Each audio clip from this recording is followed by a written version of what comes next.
Jenna Jensen.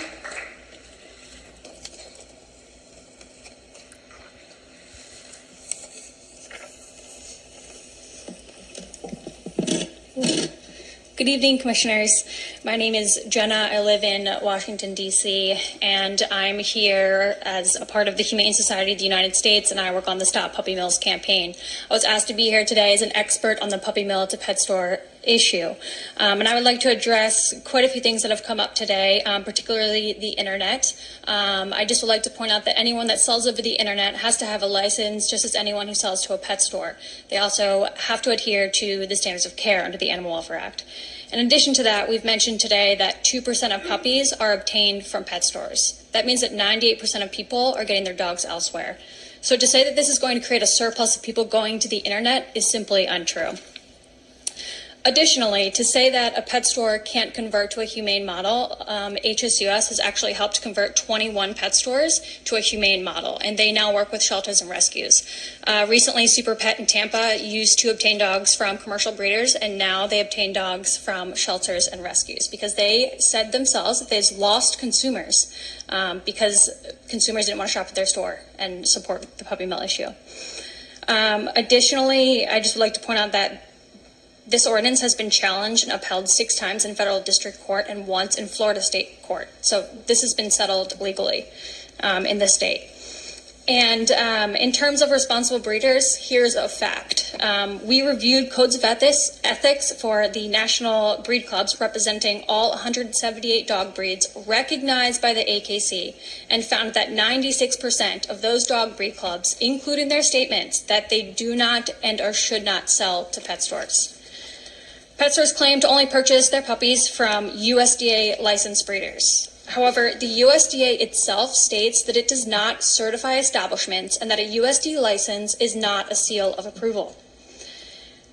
A breeder who has a USDA license has to abide by abysmal survival standards. A dog can live its entire life in a cage just 6 inches larger than its body with little to no exercise, socialization, or veterinary care.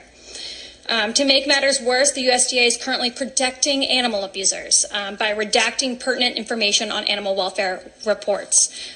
So here's an old report of a dealer who supplies to Puppies Plus. If I were to request this from the USDA today, it would look like this. This leaves consumers and law enforcement in the dark about what breeders are being compliant or non-compliant under the Animal Welfare Act. It's absolutely horrifying. I provided you all with a report that shows you and tells you the truth about where these pet stores in Brevard County are getting their dogs.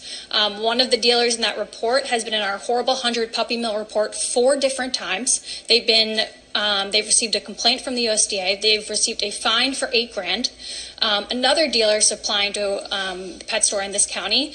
Finish this really quick sentence, please. A sentence? Yes. So the other dealer supplying to this store, which is also, it's Choice Puppies, but it's formerly known as the Hunt Corporation, and they were cited by the Missouri Department of Natural Resources for burying 1,000 pounds of dead puppies per year. Okay. You have questions? And I'm going to touch on the same topic because, again, it's my biggest concern at this point. Do you have any thoughts on that same topic that we've addressed with respect to the hobby breeder exemption, permitting them to allow or permitting them to engage in retail sales as opposed to selling to individuals out of their home?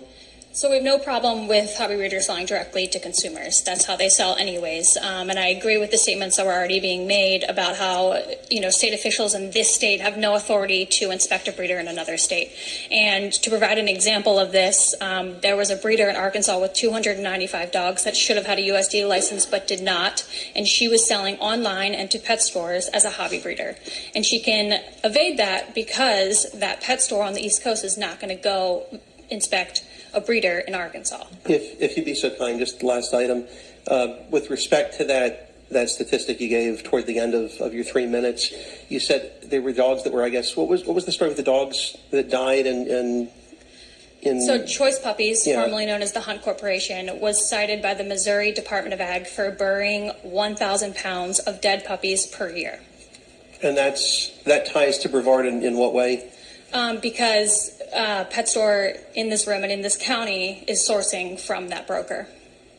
Okay, when you say pet store in this room, I'm only aware of one pet store that's in the room. Are you aware of another? No. I appreciate it. Thank you. Thank you. That's all the cards.